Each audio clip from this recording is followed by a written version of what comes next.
thunder of jets in an open sky, a streak of gray, and a cheerful...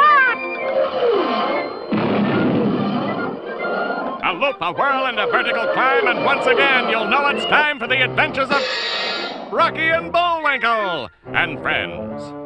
Starring that supersonic speedster, Rocket J. Squirrel, with his pal Bullwinkle the Moose, and a host of others.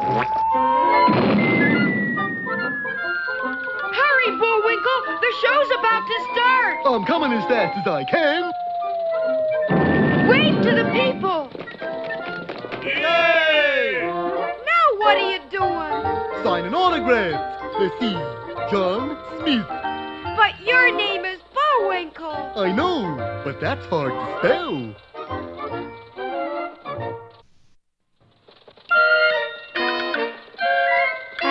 We're gonna have a lot of fun. Come on and join us. Sure, there's always room for one more.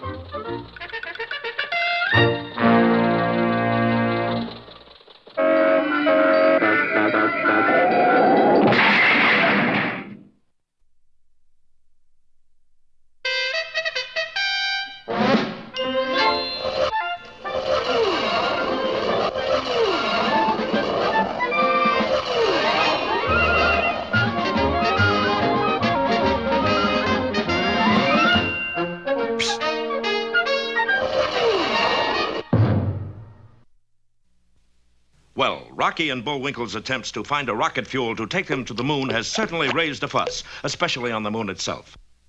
We moved to the dark side just to get away from those peeping toms and their telescopes. Now they're going to come right on up. We must stop them! So the Moonmen selected two of their hardiest adventurers and sent them down to Earth with only one mission, to stop our heroes from finding the formula. And so when a hypnotized Bullwinkle recited his recipe for Grandma Moose's fudge cake, even to a sleeping audience... Can I scrooch him now, Gidney? Yes, Clyde. Scrooch him now. As the mysterious ray struck Bullwinkle, he was instantly frozen solid, stiff as a board. So that's what it was like to be Scrooched. Where do we put it? Let's take it home in our flying saucer. The Moonmen had scarcely left the room when Boris woke up.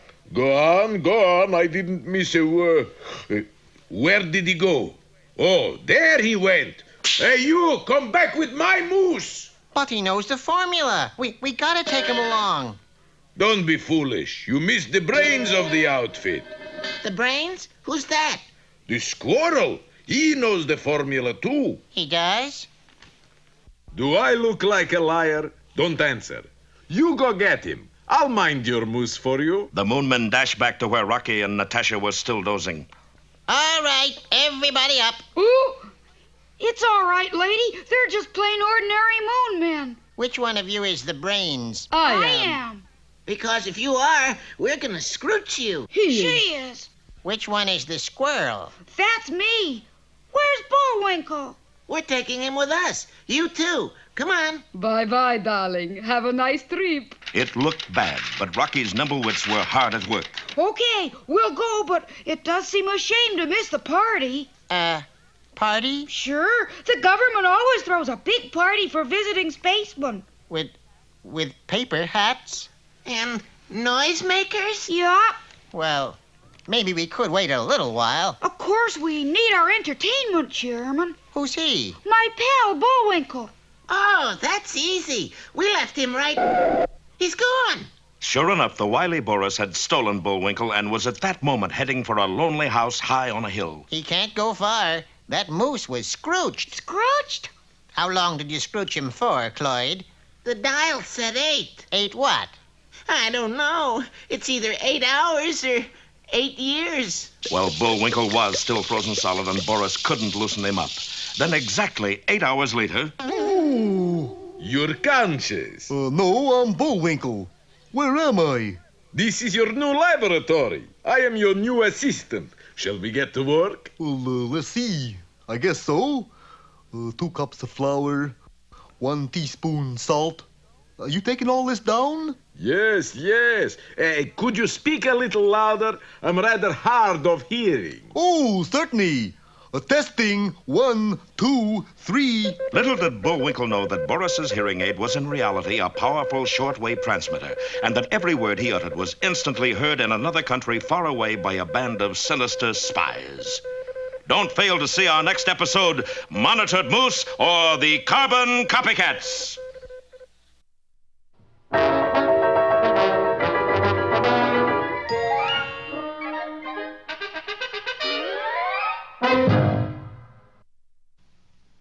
And now... Hey, Rocky, watch me pull a rabbit out of my hat. Again? Nothing up my sleeve. Presto! Wrong hat. I take a 7.5. Now here's something we hope you'll really like.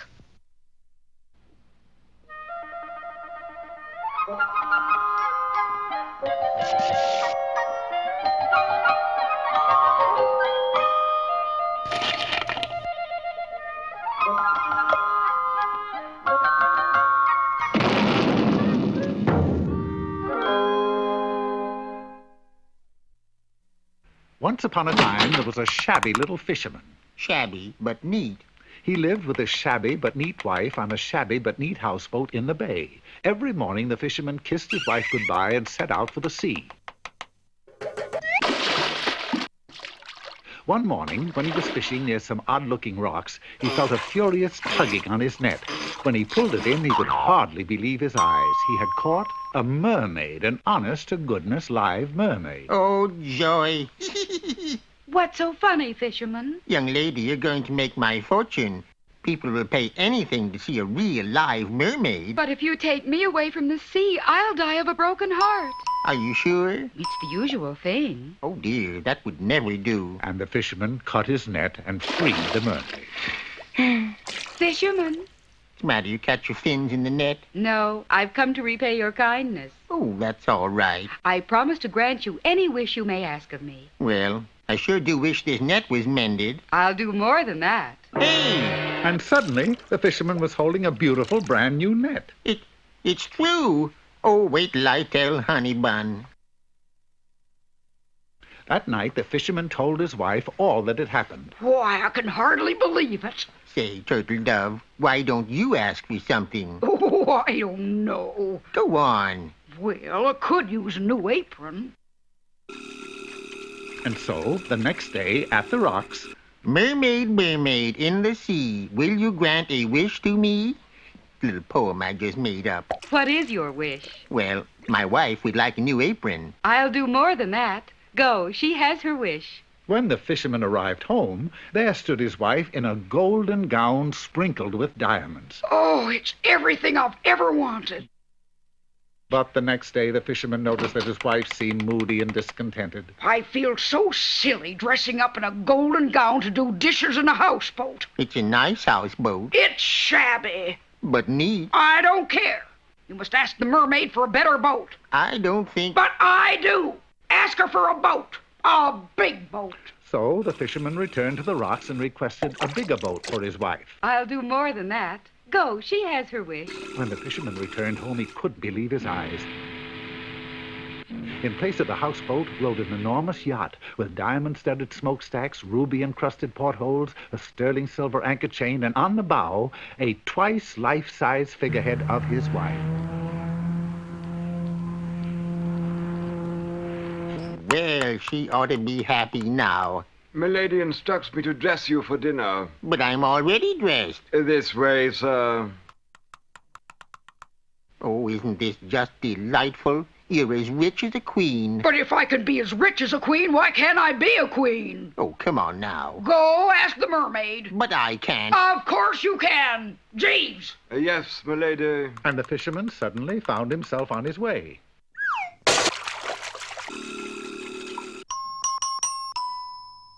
You rang. It's my wife again.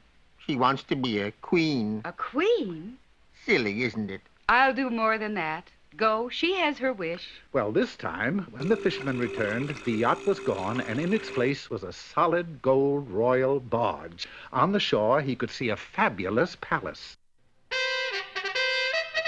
Oh, I'll bet Sugar Plum is tickled to death. Kneel, knave, for Her Highness, Queen Cleopatra. Cleopatra? Her name is Gertrude. Silence. I have another wish. Oh, no. If I can be queen of the earth, why not queen of the universe? Tell the mermaid I want to be a goddess. No, I'm not going to... Well, if you insist, sweetie pie. Mermaid, yoo-hoo. Again, fisherman. It's my wife. She wants to be... Oh, I just can't say it. A goddess. Uh-huh. Nearly all your wishes have been heard. Have you no wish of your own? Why, yes. I just want her to be happy. I'll do more than that, fisherman. That was your last wish. Oh, I'm so glad. Go, your wife is happy. And when the fisherman returned home, there was his old houseboat, just as it used to be, and waving from the deck was his wife, just as she used to be. Tell me, honey bun, are you happy? But of course, what more could I want? Not even a new apron? That one's pretty shabby. Shabby, but neat. The moral of this story is obvious, I think. Be content with what you have, or it takes more than wishes to do the dishes.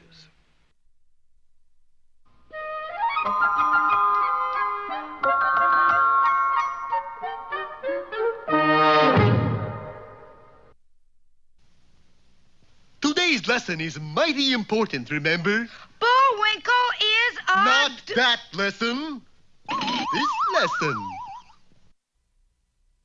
And now for the poetic part of our show, we present Bullwinkle's Poem. Greetings, culture crowd. Today's poem is an old Greek classic called The Horn. I translate. Little boy blue, come blow your horn. The sheep... Hold it. What? I forgot my music. Okay, let's go. That's kind of a big horn, ain't it? It's a big part. Oh. Little boy blue, come blow your horn. The sheep's in the meadow. The cow's in the corn. Psst. Boy, that's hard work. Oh, where is the boy who looks after the sheep? Don't ask me. I'm a musician myself. He's under a haystack fast asleep is where, doggone it. Why'd you call this poem The Horn anyway? 'Cause obviously that's what the little boy blew.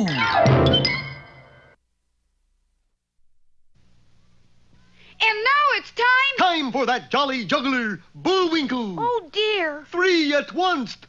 1, 2... And now here's a feature you're sure to like.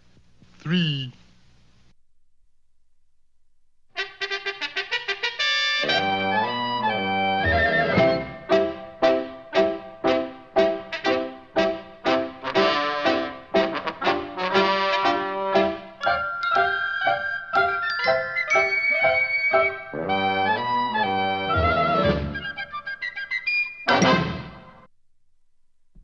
Hello again. Peabody here, and you're just in time to accompany Sherman and me on another journey into history. How far back do we go today, Mr. Peabody? Back to the year 1797, Sherman, where we join England's most celebrated naval hero, Lord Horatio Nelson, for the Battle of Cape St. Vincent. As is customary with all my inventions, the Wayback Machine performed perfectly, transporting Sherman and me to the main deck of Nelson's flagship. So Britannia rules the sea, does she? Well, I'm afraid that motto is due to go into extinction. Pardon us, your lordship, but what seems to be the problem? You mean you haven't heard? We just got here. Well, this blundering crew of mine left port minus one very important commodity. You forgot to bring cannons? No. Ammunition? No. What then? We forgot to cast off. Sure enough, an unbelievably long hawser held the flagship in check. Does that rope stretch all the way back to England? All the way. And unless we get loose, we can't go into battle. I suppose you've considered cutting it in two? We've considered it, yes. But you see, Admiralty law frowns on such action. One must cast off, and one must cast off while leaving the dock. Oh, I'm afraid it's hopeless. Meanwhile, just off the coast, the Spanish fleet lay at anchor. Look at that silly Nelson. He is like the sitting duck, yes, my captain? Yes, like the sitting duck who is at the end of his rope. Tell you what we do. We sent him a message. Hi, George, it's a communication from the enemy. Dear Lord Nelson, you are cordially invited to attend an informal battle staged in your honor at 6 p.m. As ever, the Spanish Navy. Isn't there something we can do, Mr. Peabody? There is one thing. Lord Nelson, I suggest you send a dinghy back to England to cast off the hawser. Impossible. A dinghy would have to make it there by 6 so that we could go into battle. There isn't a man alive who could row that fast. Mr. Peabody could. He won the International Regatta 3 years in a row. 4 years, Sherman, 4 years. And so, wasting no time, we headed back to England. Unfortunately, upon arrival, we found the dock heavily guarded. Nelson should know better than to leave port without casting off. It just isn't done. I'll have him broken for this. Yes. Now, remember, no one is to touch that hawser. No one, understand? Uh-oh. Now what, Mr. Peabody? This calls for subterfuge, Sherman. Pure, unadulterated subterfuge. Alt. Who goes there? Stand aside. It is I, the head of the RRI. Oh. Now, off a mo. I never heard of no RRI. What's it stand for? Royal Rope Inspectors. It's our job to inspect rope. Like this one here. Oh, now take your hands off that there hawser. It's almost 6, Mr. Peabody. We've got to hurry. I said take your hands off that hawser. That's Navy property, that is. Look at this. Intestinal calcification of the fibre. What's that? Sounds horrible. Never fear. England will care for your survivors. My what? Survivors. You see, unless we get rid of this rope, you're going to become infected and... Well, get rid of the ratty thing. And get rid of it we did, just as Big Ben told 6. Of course, the rest is history. Nelson succeeded in sinking the Spanish fleet. Oh, so Nelson was like the sitting duck, eh? I think we made a boo-boo, yes, my captain? Yes, we made a boo-boo by joining the Navy instead of the Army. Come on, push me into shore. Later that evening, we returned Nelson's dinghy. England owes you much, my friends. Goodbye and good luck. Well, Sherman, shall we go? Well, I guess so, Mr. Peabody, but I sure am disappointed. Why is that? Well, I never did find out why Lord Nelson wears an eye patch. However, it wasn't a total loss. Sherman did discover something about wrestling. For there, on the poop deck, someone was giving an exhibition. It was Lord Nelson's half-brother. That, of course, is how the term half-Nelson came to be.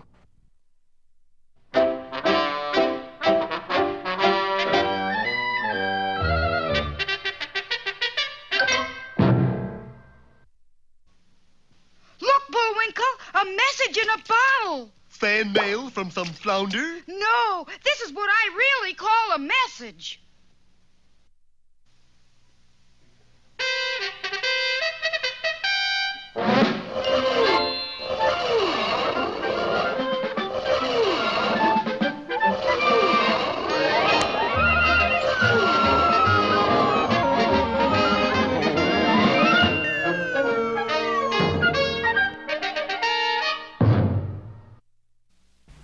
You remember that while Bullwinkle was hypnotized, he named all of the ingredients of a secret rocket fuel. He had already bored Rocky and the 2 spies into a sound slumber, but there were still 2 witnesses to hear him, the Moon Men. Their reaction was quick and to the point. They scrooched Bullwinkle and started off to the moon with him. When Boris saw what was happening, he managed to turn their attention to Rocky while he made off with a moose.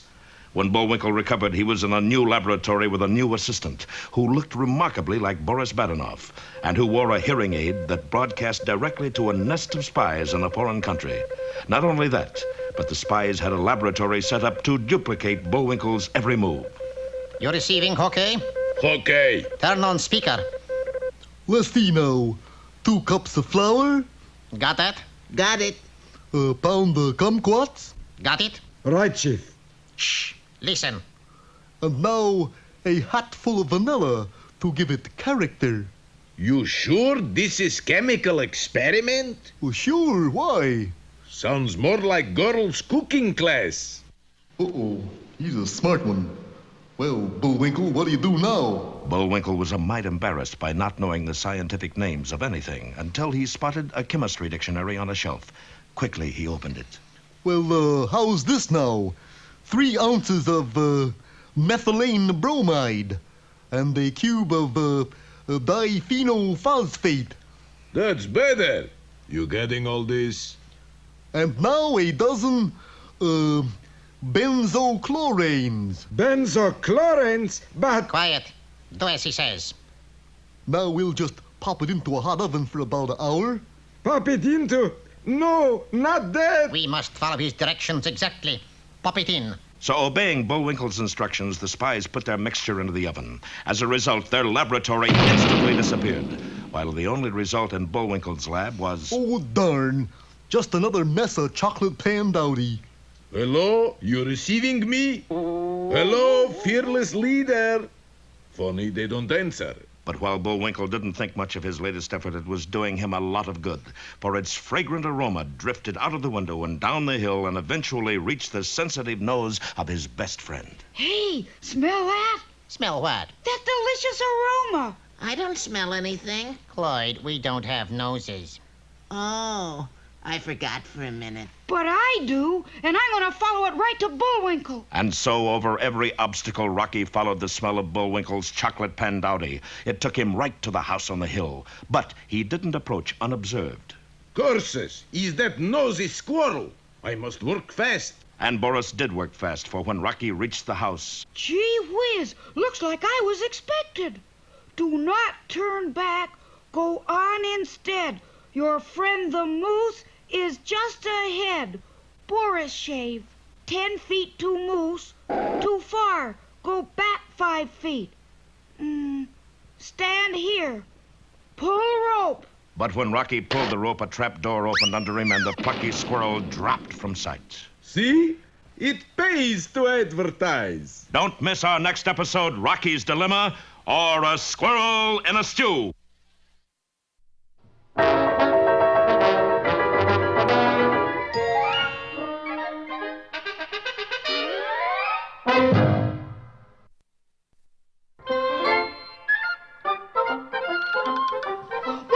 It looks as if our time is just about run out. Just enough left to tell him who the sponsor was. You got the credits, Bullwinkle? All on this itty-bitty card. Oop.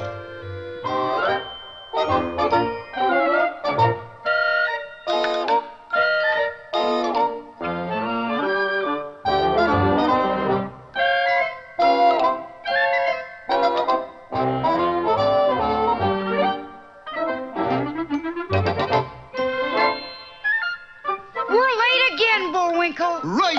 Bye now. See you next time.